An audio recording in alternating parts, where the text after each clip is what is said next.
Set up free, y'all. Set up free, y'all. Set up free, y'all.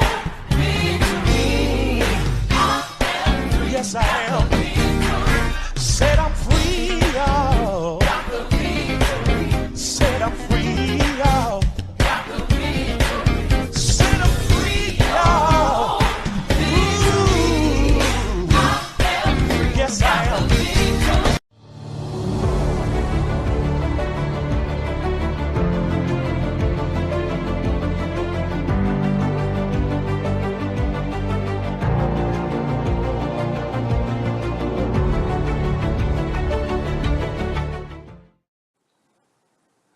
Good morning, good morning, good morning.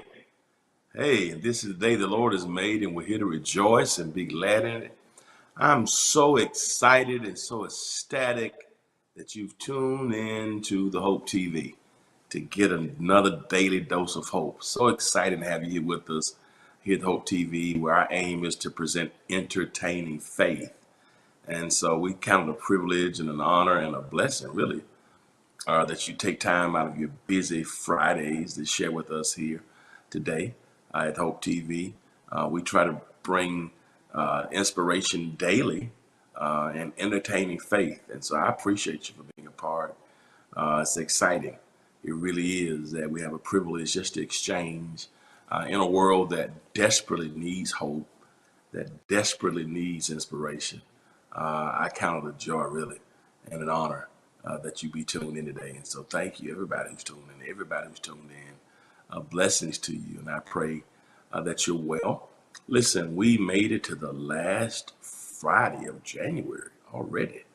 I mean, man, it seems that we just brought the new year in, and here we already made it to the last Friday. And that's exciting, and I'm thankful to all of you who just been surviving and making it and getting through the difficult moments. And we're here, and right on the brink of another month, getting ready to enter into month number 2 of 2022, and certainly that's a privilege and a blessing. So I'm thankful to all of you who've been rolling and rocking with us here at Hope TV, and we're here for Morning Dew. And this Thursday and Friday, of course, today's Deeper Dive. And so we're going to close this Friday, the last Friday out, with a Deeper Dive. And I want you to drop me a line and let me know the city and the state and the country from whence you're viewing. We take your viewership very, very seriously here. So I want to hear from you. Drop me a line. Y'all go ahead and drop a line. Let me know the city. Let me know the state. Let me know the country. We thank you so very much. Blessings to you, Tina, from Fort Valley, Georgia. Appreciate your viewership and your consistent support. Drop us a line. Let us know the city and state and country. And while you're watching, go ahead and share this link with somebody. Let them know that Hope TV is on the airways, a deeper dive. We're going to go deep this morning, and I'm excited about it. And missed you on last Friday. I was traveling last Friday. I had to go to a conference in Phoenix, Arizona. Shout out to Dr. Terry Mackey and the great people of the Pilgrim Rest Church out in Phoenix, Arizona. I was part of their virtual conference last week, their hybrid Fresh Rain conference. And so couldn't do Deeper Dive last week live because I was on a flight headed to Phoenix. And certainly I thank God for safe travels out to Phoenix, to and from. And so I prefer to do these. So sometimes, it happens, but I'm grateful that I'm back with you this week. And so blessings to everybody who's here. Last week also was my brother's birthday. So shout out to my brother Corey on his birthday. Blessings to you, Pastor Cecilia Garrett. Honored to have you with us. What a blessing. Good morning to you as well. Appreciate you being a part today. And means a lot. So drop me a line, everybody. Drop me a line. Y'all come on in the room. Come on in the room and get this daily dose of hope. So let me know the city, the state, and the country. Tag a friend. Let them know that we're on live. Let me know when you're in Connecticut. Okay, absolutely. Absolutely. I've been in Connecticut a few times. Bridgeport. I've been to Yale a couple times. So beautiful, beautiful place in Connecticut. Indeed. Y'all drop us a line. Let me know the city, state, country from which you're viewing. Everybody, drop me a line. Y'all get on the horn. Get on the horn. That's right. A fruitful Friday. I love it. Y'all come on in the room today. Come on in the room and let me know where you're watching from. Y'all come on in this room today. So y'all can come on and get this daily dose of hope with us. We're going to have a great time today. It's going to be a great time of conversation. And it's going to be exciting. So I look forward to y'all coming on in the room and talking to me today.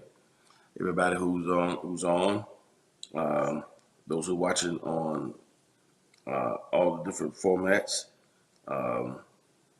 YouTube is on as well. So I need everybody to come on in the room. Come on in the room.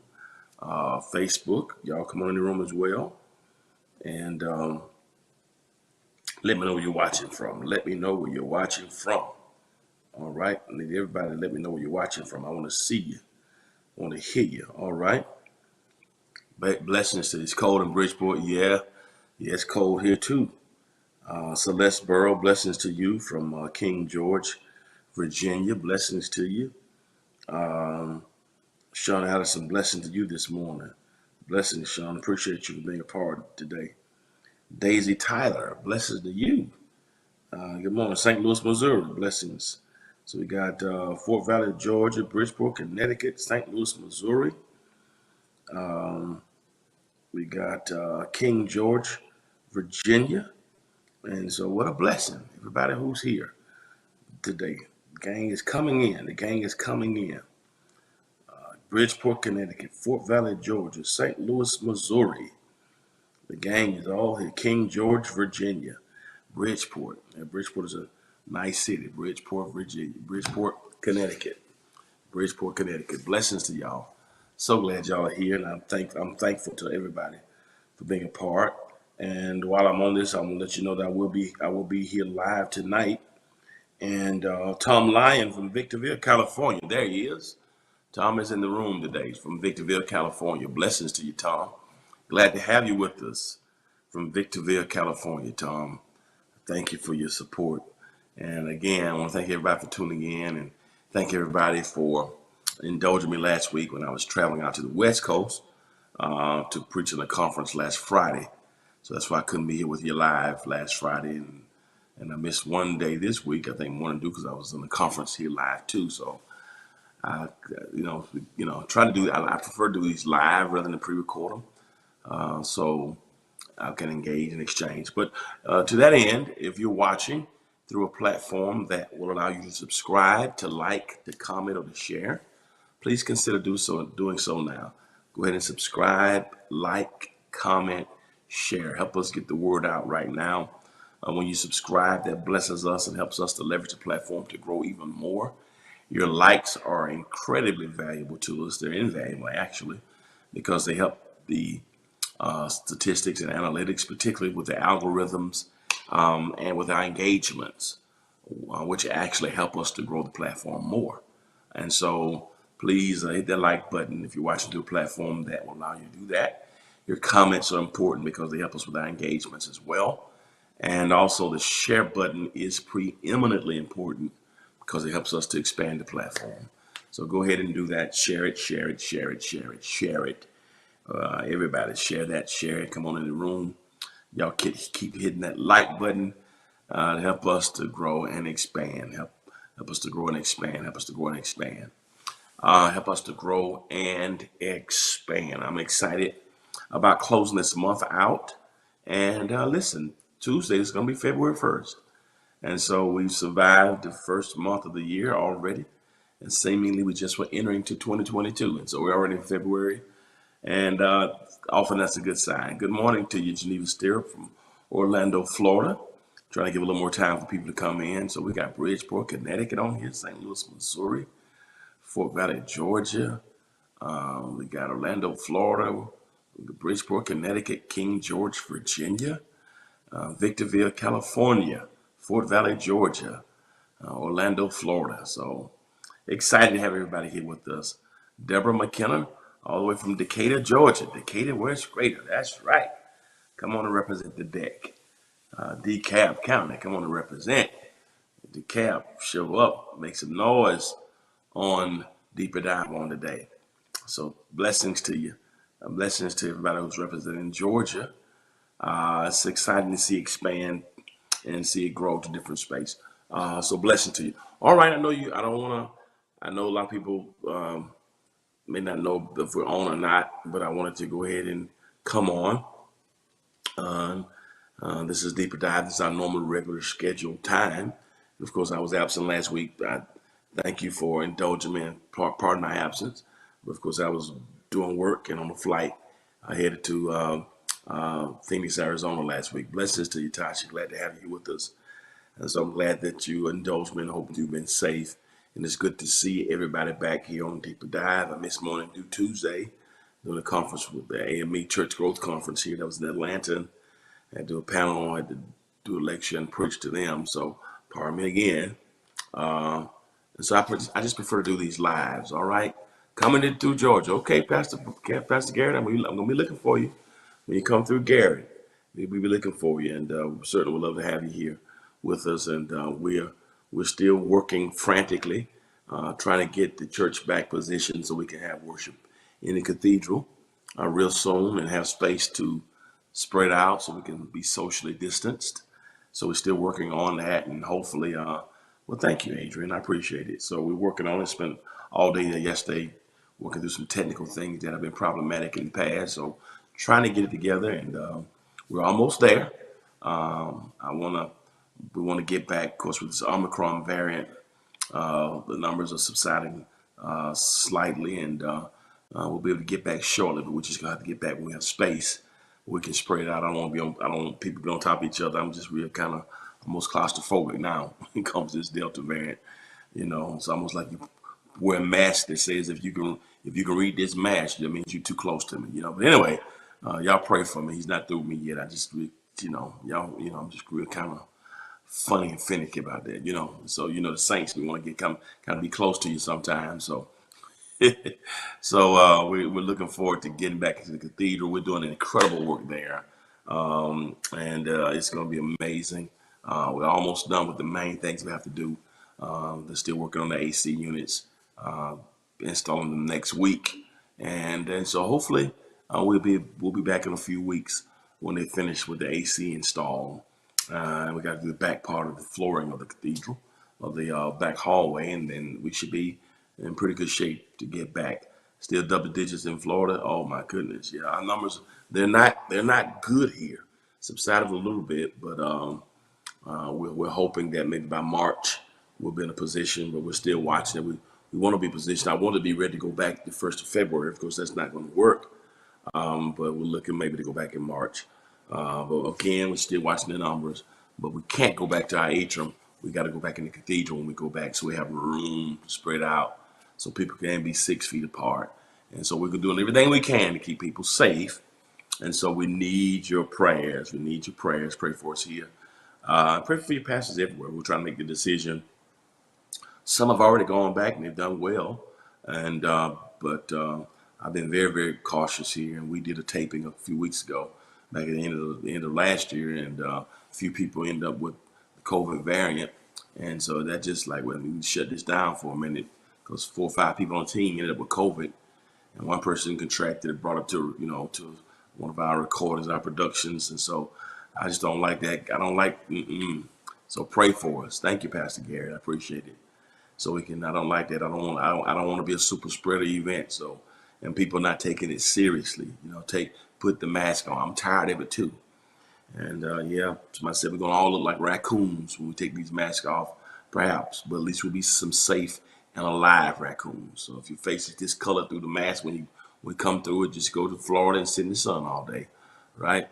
Yeah, that's right. You can read my mask. You're too close. You can read what's on. That's what I'm going to. I'm gonna write something on this. If you can read this on this mask, you're too close. I'm gonna write it. I'm gonna write it on my mask when we go back. All right. I wore 2 masks on the plane last week.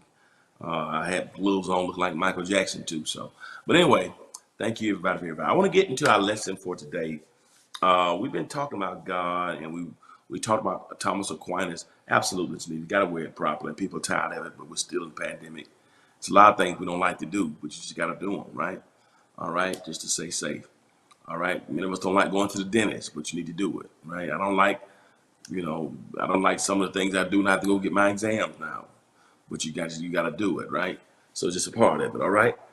Um, we talked about proofs of God's existence in our last time sharing, and today we're talking about. I want to talk about the knowing God and the revelation of God, and how can God be known. And so that's going to be our lesson today. It's kind of it piggybacks somewhat on the proofs we talked about. We talked about nature last week. We talked about the cosmological argument, the teleological argument of of Aquinas. That's what we talked about.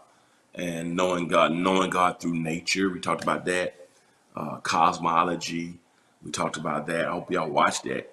I know I dealt with it 2 weeks ago. I don't know what they played last week in my absence, but the proofs of God existence. And we talked about how you can look at nature and cause and effect, causation. Some of you were here. Remember we talked about that. We went through it. Had a pretty good study on that. So this is almost an addendum to that, but a little different. So it's a pretty heavy study, but it's good. I'm going to try to keep it real simple, but it's a great study. So we're talking about knowledge of God, natural and revealed.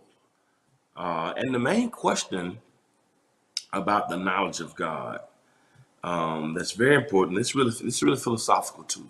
So this is theology and somewhat philosophy, which was my major, of course, in undergrad, philosophy and religion and philosophy. Um, I want to look at this from how can God be known? How can God be known? The knowledge of God. How do we know God? We talked about how the world and the earth and the constellations show who God is. We dealt with those arguments with the teleological and cosmological arguments. Some of you were with us on that. And so I want to kind of piggyback somewhat off of that. And how can God be known? How can I know God? How can we know God? Naturally and through the reveal. The next slide is, so the question that we have to ask today in light of knowing God, and so many philosophers have given insight on this, and I was too many to name. And here's the first thing. Here's point one that's very powerful. How can God be known? That's a deep question. How can God be known? And one of the things I love about the Christian faith is we believe in what's called self-disclosure. That's a term that is unique to theology. That is included in theology relative to God. Many have talked about the self-disclosure of God. What does that mean? What does that mean? That means that God self-discloses. That God self-discloses. That's self-disclosure. What is that? That means that God chooses to be known. That's one of the first things that makes our faith different, is that we believe that God chooses to be known. That's powerful. You may think it's simple, and it is simple, but yet it is complex. That the God of the universe chooses to be known. And so God chooses to be known. And not only does God choose to be known, so God's desire is to be known. God makes the choice to be known. And then once God makes the choice to be known, God makes this choice possible through self-disclosure in nature and human history. Now, it's very important that you get that, because we're talking about God. Philippians 3, Paul says, "Oh, that I might know him in the fellowship of his sufferings and the power of his resurrection." God chooses to be known. Now, I want to deal with that because God, the question we got to ask ourselves is,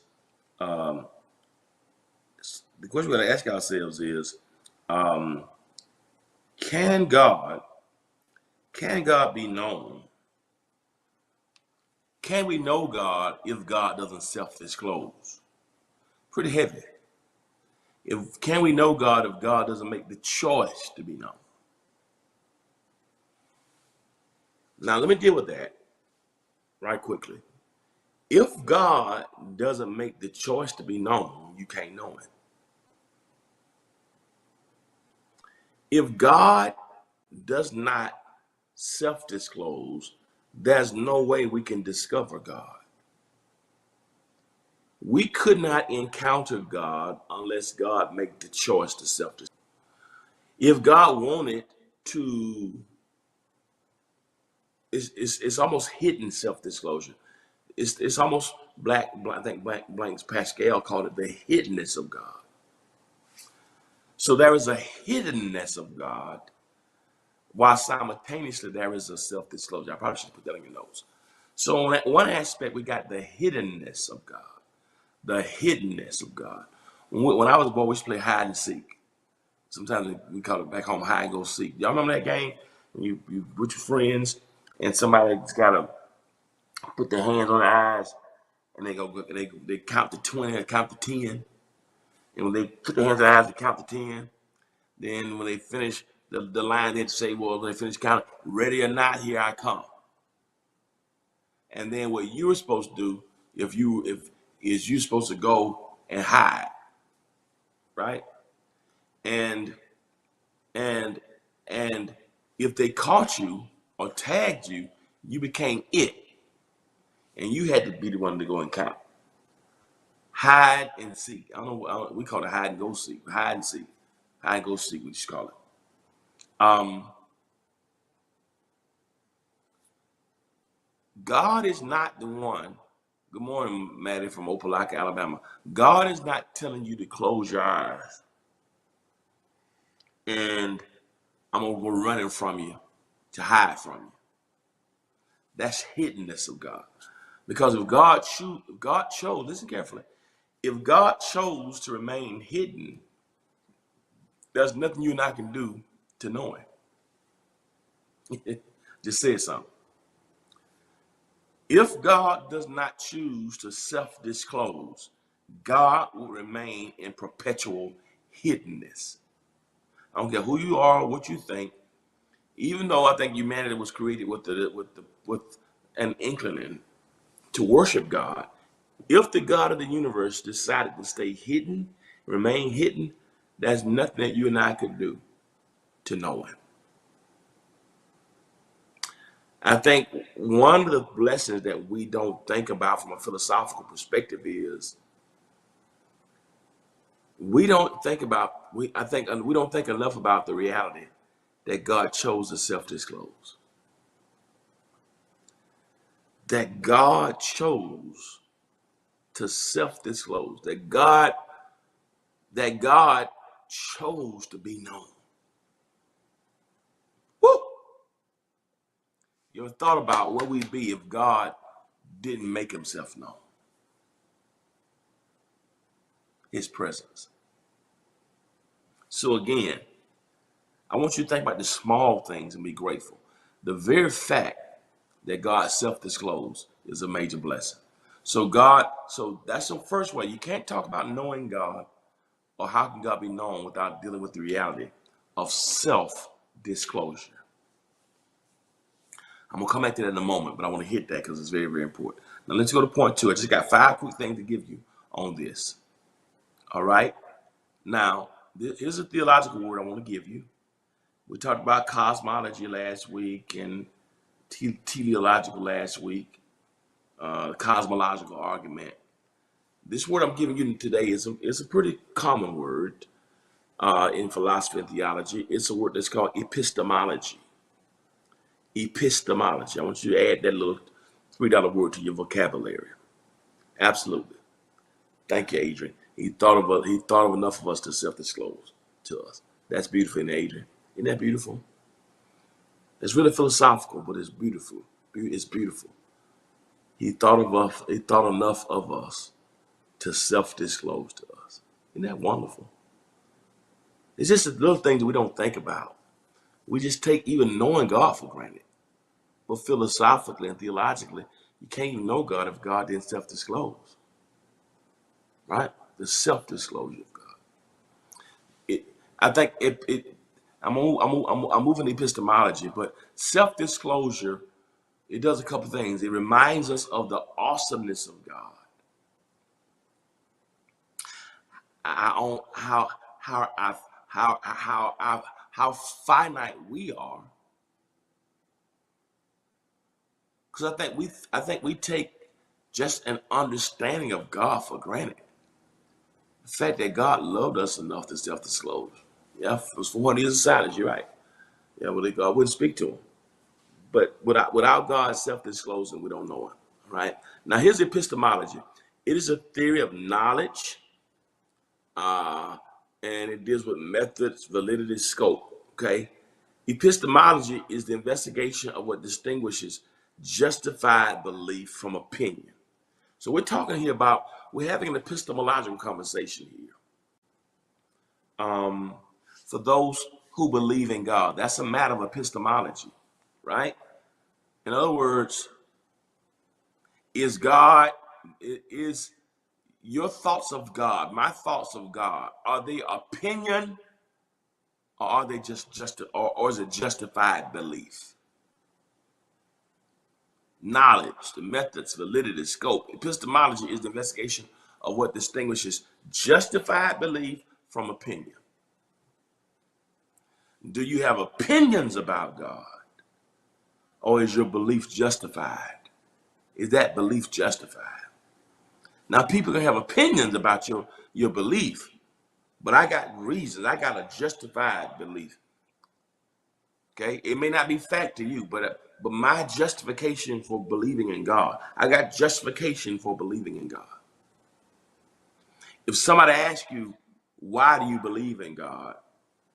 The question I would ask you, would you give them opinion, or would you give them a justified belief? How do you justify your belief in God? That's a deep question. If somebody says, do you believe in God? Well, I got an opinion about God. No, no, no, no, no. How do you justify, say, I know God, God knows me. How do you justify that belief? I'm not saying you have to justify it to others, but I think to yourself, to ourselves, we need to know, why do I believe in, what is my belief in God? Upon what justification do I base my belief in God? Is it because of church? Is it because this is how I was brought up? I think a lot of people who say they have belief in God is really opinions. Because sometimes opinions don't have to be justified. People just can say, people have an opinion of you. Now, people who don't like you never had a conversation. Sometimes people don't like you because they heard somebody else say something. There are people who don't like me who never had a conversation with me and just look at you or heard somebody else and they form their preconceived notions.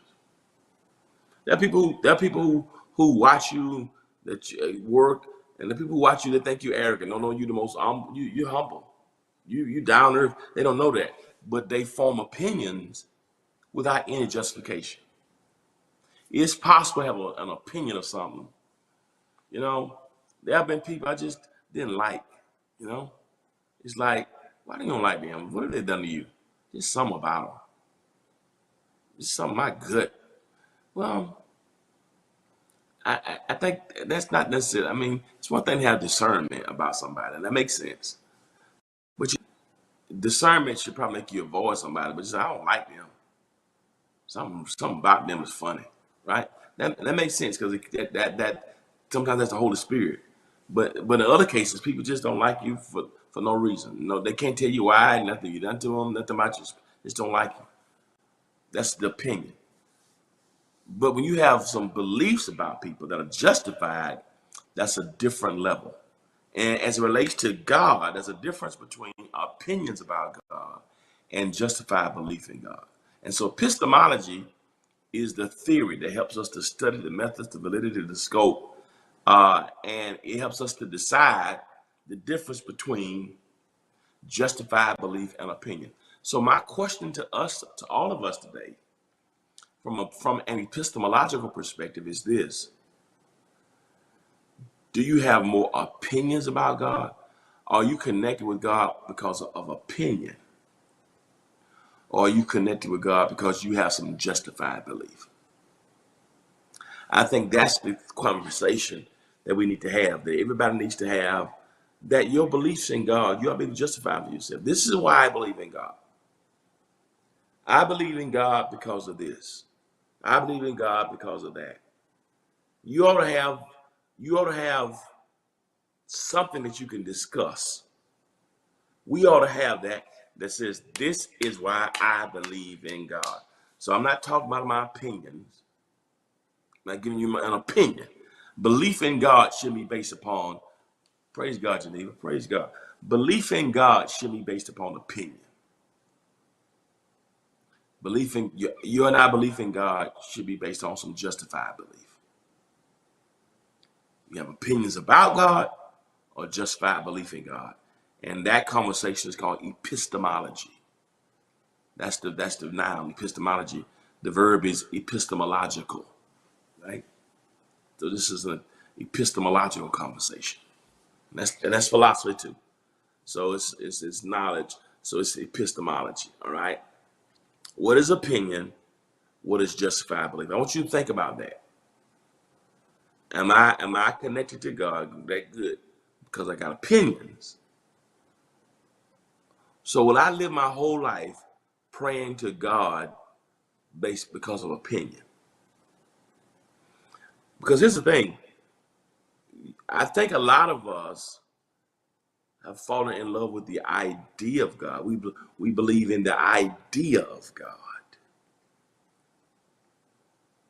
but not the reality of God. I talked about that a couple weeks ago. Um, the the opinion of God, the opinion of God is interesting. Justified belief in God is where you get impact. Opinion of God will make you talk about it. Justified belief in God will make you trust Him.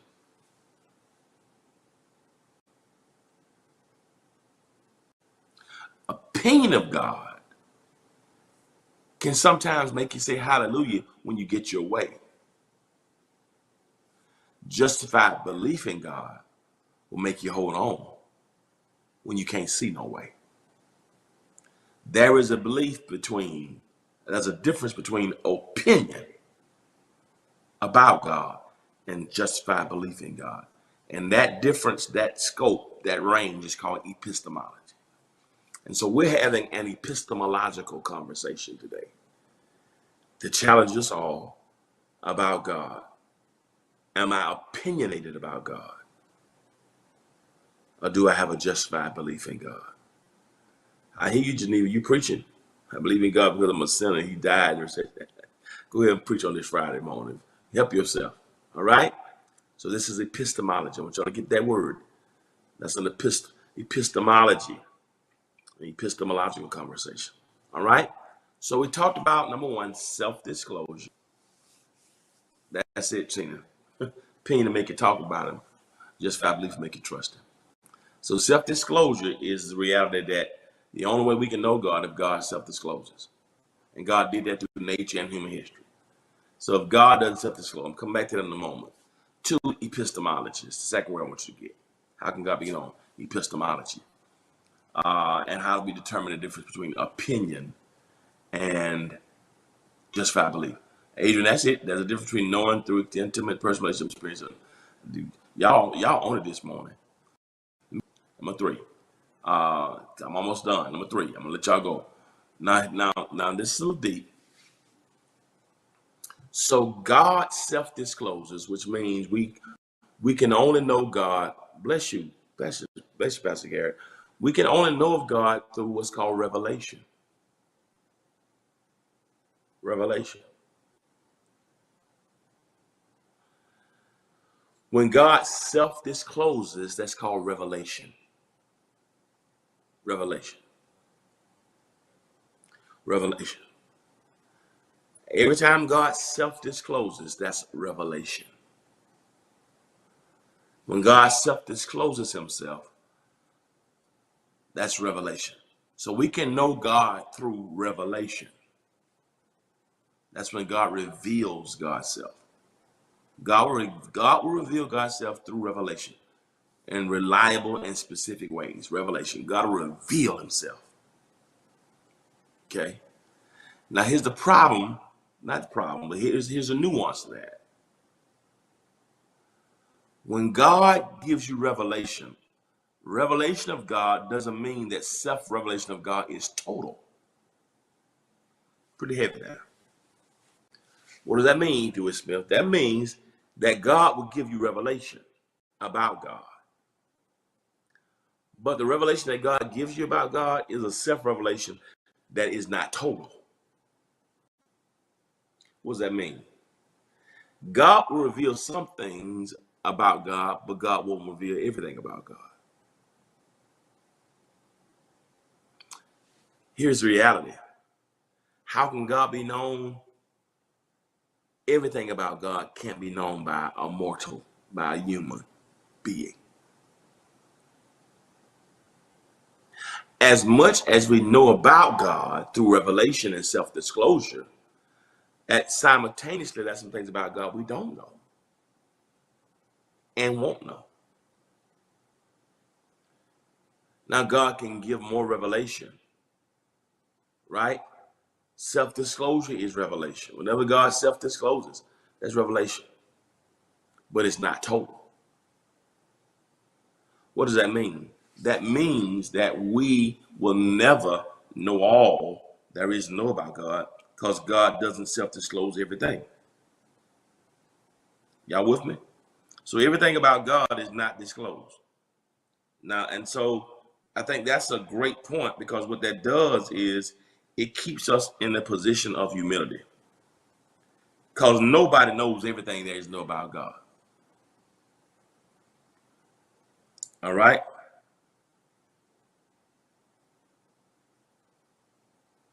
Y'all with me? Y'all with me? So everything about God, we won't know. Okay? God will reveal some things, but God won't reveal everything. All right? I'm going somewhere with this, okay? Y'all with me? God reveals some things of himself and conceal. You got it. You got it, Tina. So self-disclosure, so revelation does not mean self-revelation is total. So don't you ever think that you and I know everything there is to know. Because we don't. Let me go number 4 right quick. Put it all together and let y'all go. Hope y'all with me. Y'all walking with me? We're talking about knowing God. Because this keeps you humble. This keeps you humble. When you realize, wait a minute. Yeah, I'm learning, but that's self-disclosure. But self-disclosure is not total disclosure. I like this. This is a good point. But the revelation of God does not abolish the mystery of God. There's a phrase in Latin called the mysterium tremendum. The mystery of God. What does that mean? The mystery of God. So on one hand, we got revelation. On the other hand, we got mystery. We got revelation. We got mystery. We got revealed. We got concealed. In 1 Corinthians 13, I should have put this on your notes. Paul says something like this. We see through a glass darkly. We see through a glass darkly. What does that mean?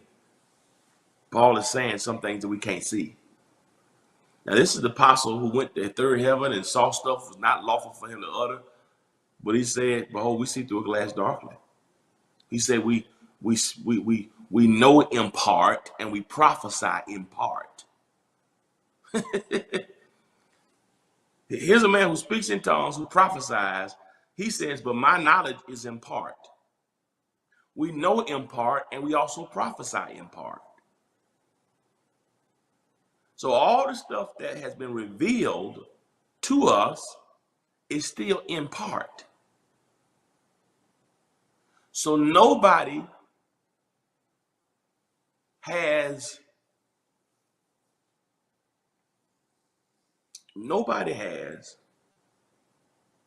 total disclosure.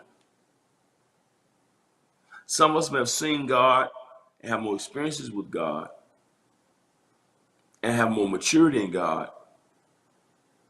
But the revelation of God does not abolish the mystery of God. And here's where it gets difficult for us.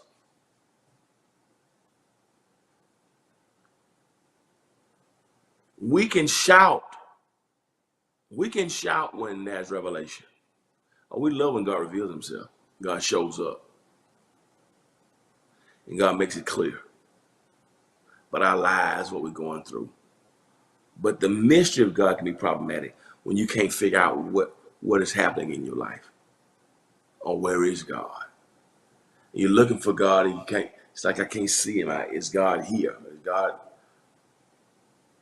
It's the mystery of God sometimes when it keeps us, it can bring pain because we don't understand. There's no clarity. So just because you got revelation does not mean that the mystery, you still got mystery. So we have to simultaneously balance the revelation of God and the mystery of God. It's a mysterium tremendum. That both time that the same God who self-discloses is also the same God who, I want to call that part Blaise Pascal called it the hiddenness of God. So we have to balance the self-disclosure and hiddenness. Here's what one writer called it, his ways. This is just another way of putting it to you. His ways are not our ways. His thoughts are not our thoughts. That's talking about the hiddenness. Pentateuch says there are some secret things that belong only to God. That's dealing with the mystery, the revelation. I mean, the mystery, the hiddenness of God. Here's another one. 1,000 years in our sight are but as a day in God's sight. That verse is both revelation and mystery at the same time. Our minds are too small, and too finite, and too fallible to contain the totality of self-disclosure.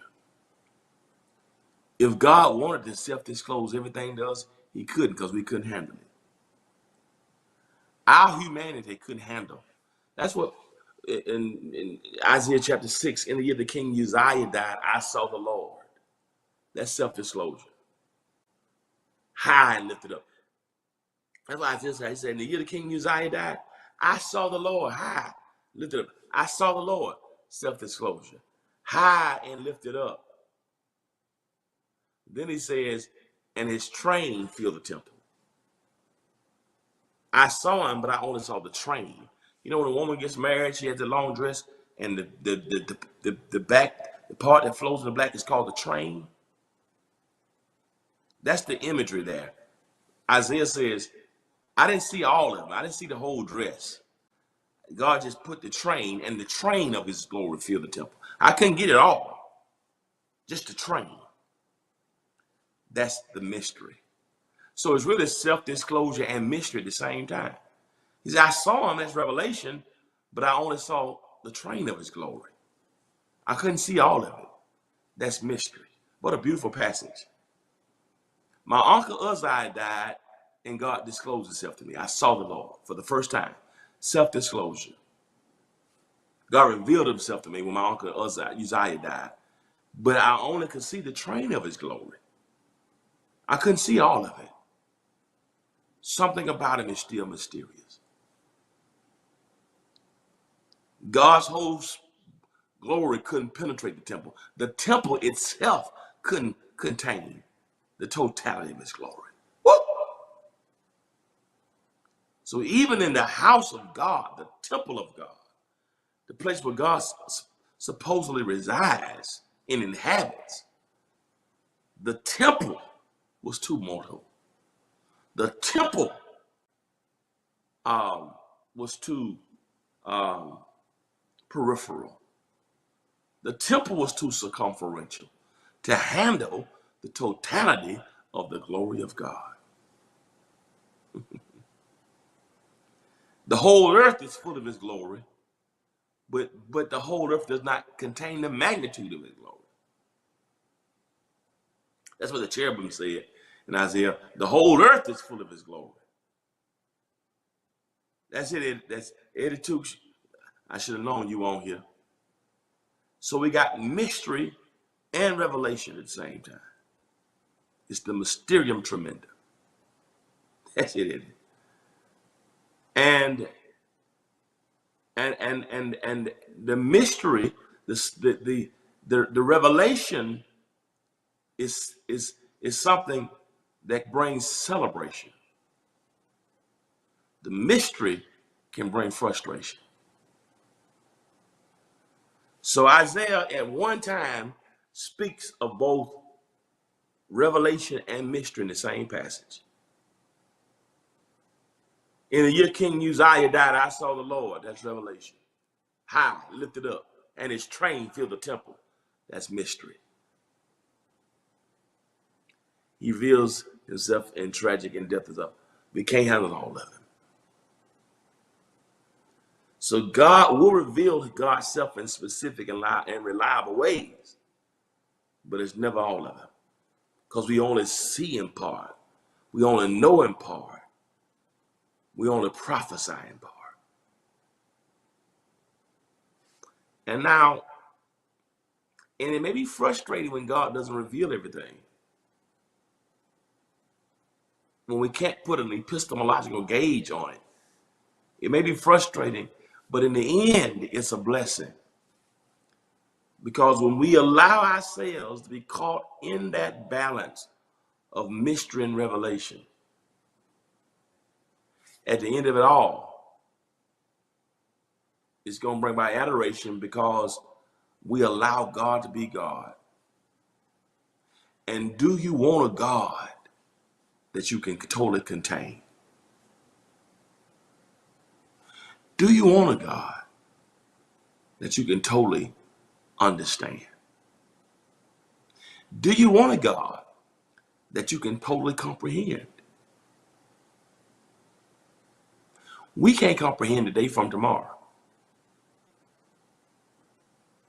That's something about life we can't comprehend. We can comprehend one day at a time. So if my small pea brain can comprehend everything about God, do you know how small that will make my God? I don't have to understand everything about it. It allows my faith to grow, it allows my trust to foment and be cemented. Because if I understood all about him, then I would be just like him. That's right, Sarah. He wouldn't be God. So as frustrating as the mystery is, the moments when God does not self-disclose.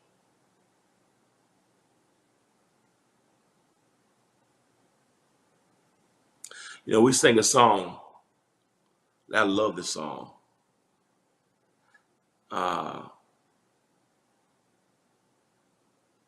We'll understand it better by and by.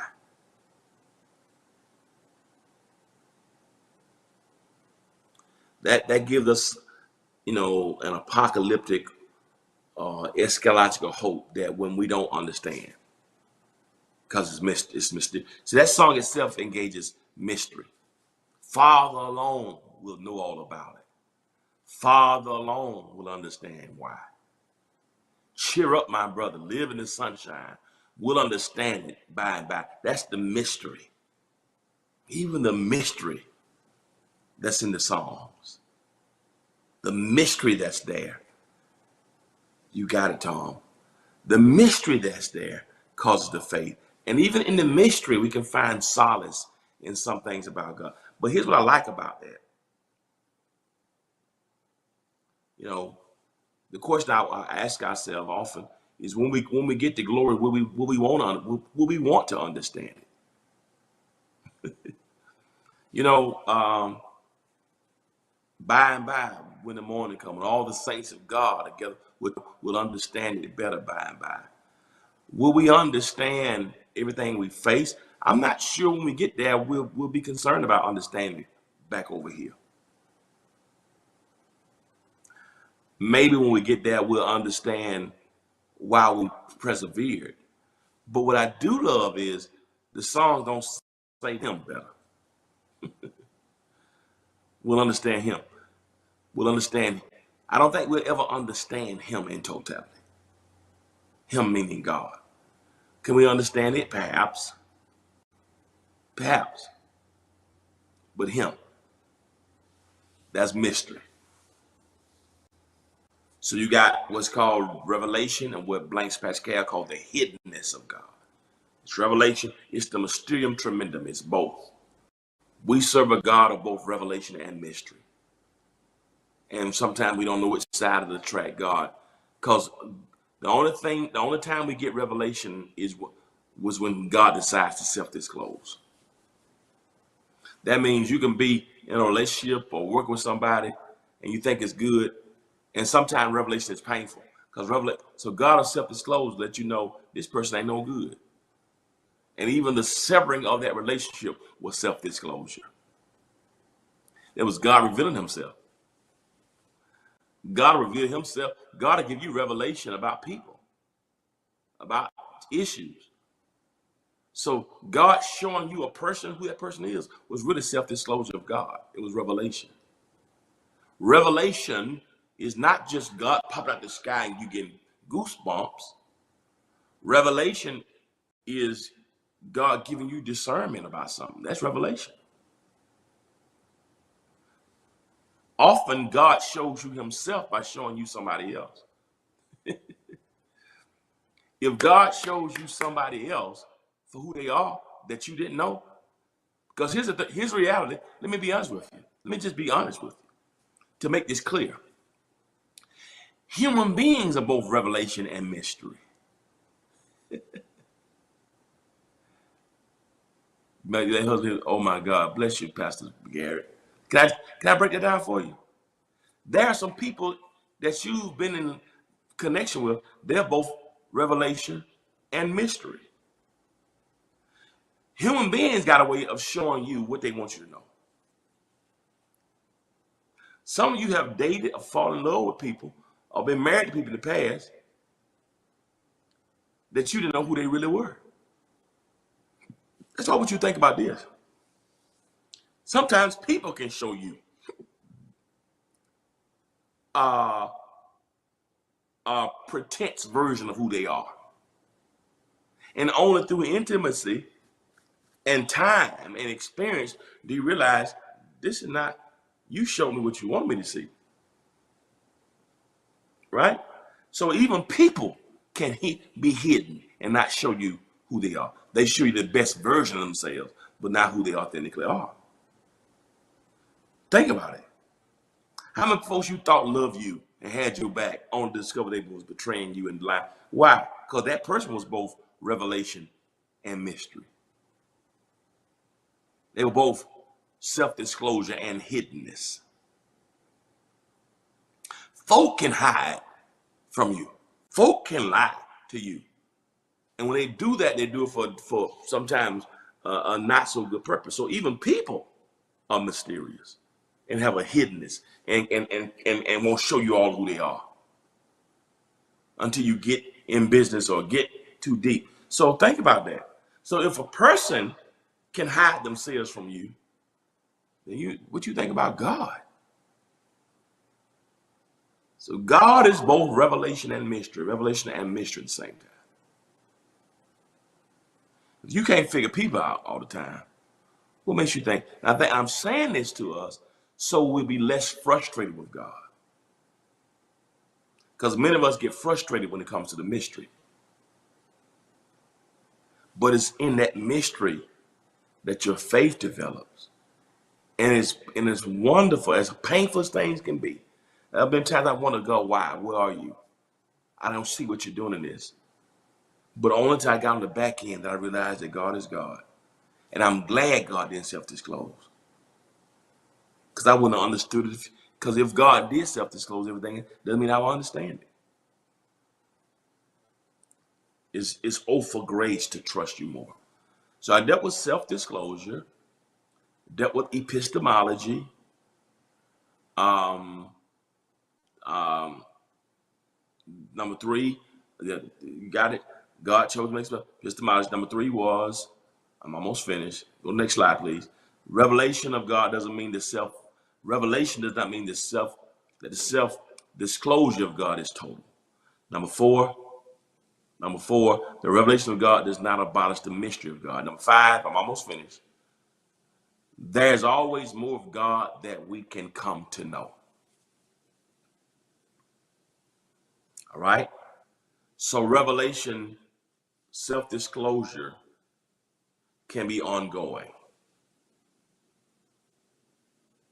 Self-disclosure, God can reveal more of God's self. That's more of God that we can know. God can give it in process. It's almost like a class. Once you got to one dimension, it's possible to get to another level. It can be progressive.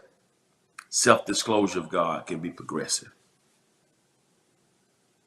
So it's both self-disclosure, it's both revelation and mystery.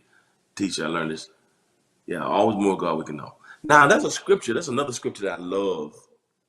That speaks of both self-disclosure, of both revelation and mystery. I just sent this to my producer a minute ago while we've been on here, just because I didn't put it.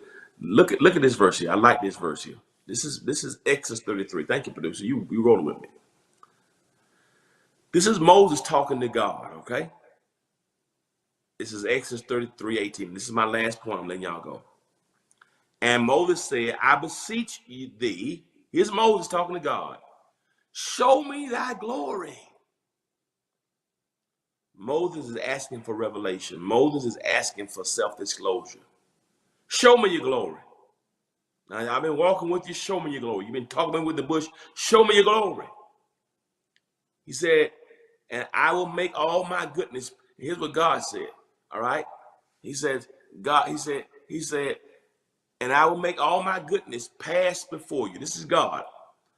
God says, okay, I'm gonna let my goodness pass before you. Self-disclosure, revelation. Right? He said, when you do that, I'm gonna make all your goodness pass before me. This is Moses talking. I'll proclaim the name of the Lord before thee. I'll be gracious to whom I'll be gracious, and will show mercy on whom I will show mercy. Right? And here's what God said. The Lord said to he's God speaking. God speaking now. God says, Moses, thou canst not see my face. Moses, I can't show you my face. For there shall no man see me and live. Mystery. Moses wants self-disclosure. Moses wants revelation. God says, look, bro, Moses, if I show you this mystery, I'm going to have to kill you. You can't see, and this is really it's really an anthropomorphism. God is saying, you can't see me at my core, my face. God don't have a face in the Old Testament. But what he's saying to Moses is, you can't see me up close. You can't see me, you can't see the totality of my image, because nobody can see that. He said, nobody can see me and live. Moses said, you don't know what you're asking for. Because if I disclose this mystery to you, I got to kill you. Because I'm holy. You can't handle it. If I showed you this mystery, your head will explode. Because we're on two different frequencies. Your mind can't handle why folks lie on you. You still trying to figure out how certain people got elected to be president. You don't know why you fell in love with that girl. You don't know why you gave that guy your phone number. You look at yourself and you still wonder why you did certain things yourself. You still look at yourself like, why did I do that? You look at your own life and say, man, how did I get myself in this situation? So Moses, how you think you're going to see my face and understand it, and you can't even understand your own self? How you going to figure me out? And that's some things about yourself are still mysterious. You don't know why you act certain ways. You're trying to figure me out, and you can't even figure your own self out. So I tell you what, you can't see me. So I tell you what I will do though, Moses. The Lord said, behold, there is a place by me. And thou shalt, what I want you to do, go over there, Moses, and stand up on that rock. And when you stand on that rock, Moses, I'm going to have some self-disclosure, some revelation. It shall come to pass, I'm going to self-disclose. I'm going to let my glory pass you by. I'll put you in the cliff of a rock, and I'm going to cover you with my hand while I pass by. So I'm going to go up in that mountain, go up in that rock. I'm going to put my hand over your face and let self-disclosure come by. I'm going to get revelation, but it's going to be revelation and mystery. While I'm passing by, that's my revelation. My hand's going to be over your eyes, that's mystery. It's revelation and mystery at the same time, which is who I am. You want to see me? That's who I am. I'm both revelation and mystery. So I'm going to pass by in totality, in revelation and mystery. I'm coming by. You'll hear me. Cover your face. You can't see me. That's mystery. And I'll cover you with my hand while I pass by. And then I'm going to take my hand away, and thou shalt see my back parts. I'll show you the train like I did Isaiah. That's revelation. But my face shall not be seen. That's mystery. So Moses, I'm going to come by you, but I'm going to cover your face. That's mystery. When my glories pass you by, I'll move my hand. You can see my hinder parts, my back part. I'll let you see the back, the train, like I did Isaiah. The train of my glory fill the temple. But you can't see me in totality. I'll show you enough. And what I show you will be enough that you can depend on. Woo! I'll give you enough that'll help you stay in there and finish strong. I'll give you enough of me. I'll show you enough to convince you. And I give you enough so you can hold on. I thank God that God has given you enough. He's given you enough experiences so you can trust him. He's given you enough time with him so you can hang on. He's revealed himself in moments when you were low and he brought you out and provided. He didn't show you everything, but he gave you enough. And the enoughness of God is all you need. Not the totality of revelation, but his enoughness.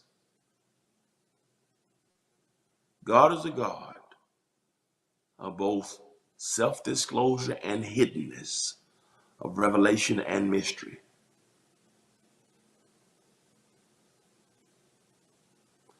And when God does reveal, you didn't see everything about him. But when your loved one died and he sustained you and brought you through, he showed you enough. When you lost your job and the company shut down, but you didn't miss not one meal, he didn't show you everything, but he gave you enough. And if all I have is enough self-revelation, self-disclosure, all I have is enough revelation, I can complete my whole journey if I have enough revelation.